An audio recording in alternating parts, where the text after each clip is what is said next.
2 Tawarikh 20, kemenangan atas Moab dan Amon, akhir pemerintahan Yosafat. Setelah itu Bani Moab dan Bani Amon datang berperang melawan Yosafat bersama-sama sepasukan orang Mehunim. Datanglah orang memberitahukan Yosafat, suatu laskar yang besar datang dari seberang laut Asin dari Edom menyerang tuanku. Sekarang mereka di Hazezon Tamar, yakni En-Gedi. Yosafat menjadi takut lalu mengambil keputusan untuk mencari Tuhan. Ia menyerukan kepada seluruh Yehuda supaya berpuasa, dan Yehuda berkumpul untuk meminta pertolongan daripada Tuhan. Mereka datang dari semua kota di Yehuda untuk mencari Tuhan. Lalu Yosafat berdiri di tengah-tengah jemaah Yehuda dan Yerusalem di rumah Tuhan di muka pelataran yang baru, dan berkata, "Ya Tuhan Allah nenek moyang kami, bukankah Engkau Allah di dalam sorga? Bukankah Engkau memerintah atas segenap kerajaan bangsa? Kuasa dan keperkasaan ada di dalam tangan-Mu, sehingga tidak ada orang yang dapat bertahan melawan Engkau. Bukankah Engkau Allah kami yang menghalau penduduk tanah ini dari depan umat-Mu Israel dan memberikannya kepada keturunan Abraham, sahabat-Mu itu untuk selama-lamanya?" Lalu mereka mendiami tanah itu dan mendirikan bagimu tempat kudus untuk namamu, kata mereka.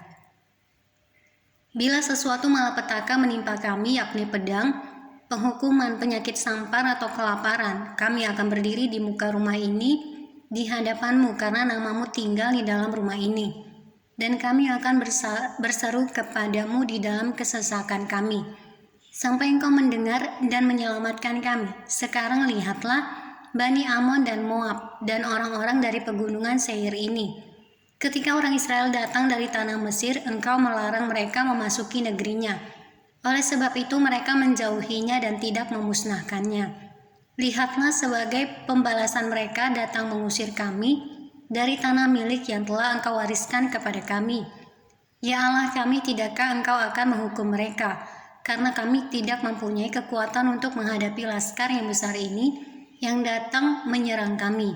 Kami tidak tahu apa yang harus kami lakukan, tetapi mata kami tertuju kepadamu.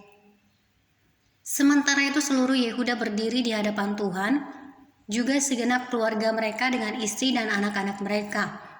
Lalu Yahaziel bin Zakaria bin Benaya bin Matanya, seorang Lewi dari Bani Asaf, dihinggapi roh Tuhan di tengah-tengah jemaah dan berseru, "Camkanlah hai seluruh Yehuda dan penduduk Yerusalem, dan tuanku Raja Yosafat, beginilah firman Tuhan kepadamu, janganlah kamu takut dan terkejut karena laskar yang besar ini, sebab bukan kamu yang akan berperang melainkan Allah. Besok haruslah kamu turun menyerang mereka, mereka akan mendaki pendakian Ziz, dan kamu akan mendapati mereka di ujung lembah, di muka padang gurun Yeruel. Dalam peperangan ini tidak usah kamu bertempur. Hai Yehuda dan Yerusalem, tinggallah berdiri di tempatmu, dan lihatlah bagaimana Tuhan memberikan kemenangan kepadamu. Janganlah kamu takut dan terkejut, majulah besok menghadapi mereka. Tuhan akan menyertai kamu." Lalu berlututlah Yosafat dengan mukanya ke tanah. Seluruh Yehuda dan penduduk Yerusalem pun sujud di hadapan Tuhan dan menyembah kepadanya. Kemudian orang Lewi dan Bani Kehat dan Bani Korah bangkit berdiri untuk menyanyikan puji-pujian bagi Tuhan Allah Israel dengan suara yang sangat nyaring. Keesokan harinya pagi-pagi mereka maju menuju padang gurun Tekoa.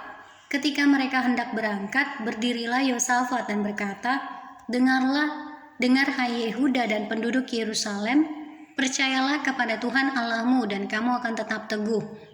Percayalah kepada nabi-nabinya dan kamu akan berhasil." Setelah ia berunding dengan rakyat, ia mengangkat orang-orang yang akan menyanyi nyanyian untuk Tuhan dan memuji Tuhan dalam pakaian kudus yang semarak pada waktu mereka keluar di muka orang-orang bersenjata sambil berkata, "Nyanyikanlah nyanyian syukur bagi Tuhan, bahwasanya untuk selama-lamanya kasih setianya." Ketika mereka mulai bersorak-sorai dan menyanyikan nyanyian pujian, dibuat Tuhanlah penghadangan terhadap Bani Amon dan Moab dan orang-orang dari pegunungan Seir yang hendak menyerang Yehuda, sehingga mereka terpukul kalah. Lalu Bani Amon dan Moab berdiri menentang penduduk pegunungan Seir, hendak menumpas dan memunahkan mereka. Segera sesudah mereka membinasakan penduduk Seir, mereka saling bunuh-membunuh. Ketika orang Yehuda tiba di tempat peninjauan di padang gurun, mereka menengok ke tempat laskar itu. Tampaklah semua telah menjadi bangkai berhantaran di tanah, tidak ada yang terluput. Lalu Yosafat dan orang-orangnya turun untuk menjarah barang-barang mereka. Mereka menemukan banyak ternak, harta milik, pakaian dan barang-barang berharga. Yang mereka rampas itu lebih banyak daripada yang dapat dibawa.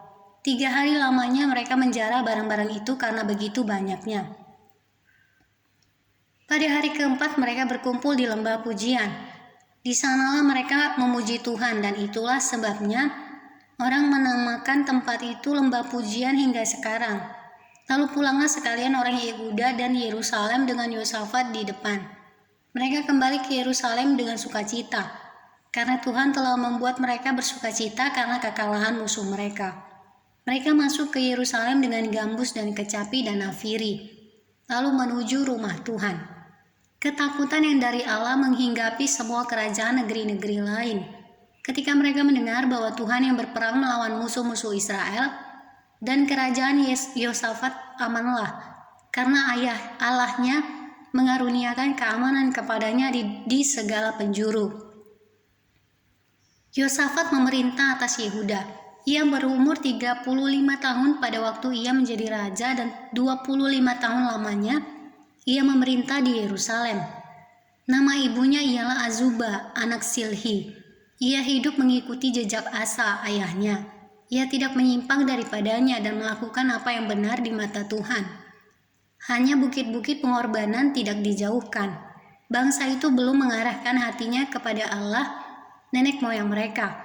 Selebihnya dari riwayat Yosafat dari awal sampai akhir, sesungguhnya semuanya itu tertulis di dalam riwayat Yehu bin Hanani yang tercantum di dalam kitab Raja-Raja Israel. Kemudian Yosafat Raja Yehuda bersekutu dengan Ahazia, Raja Israel yang fasik perbuatannya. Ia bersekutu dengan Ahazia untuk membuat kapal-kapal yang dapat berlayar ke Tarsis. Kapal-kapal itu dibuat mereka di Ezion Geber. Tetapi Eliezer bin Dodawa dari Maresa bernubuat terhadap Yosafat, katanya, karena engkau bersekutu dengan Ahazia, maka Tuhan akan merobohkan pekerjaanmu. Lalu kapal-kapal itu pecah dan tak dapat berlayar ke Tarsis.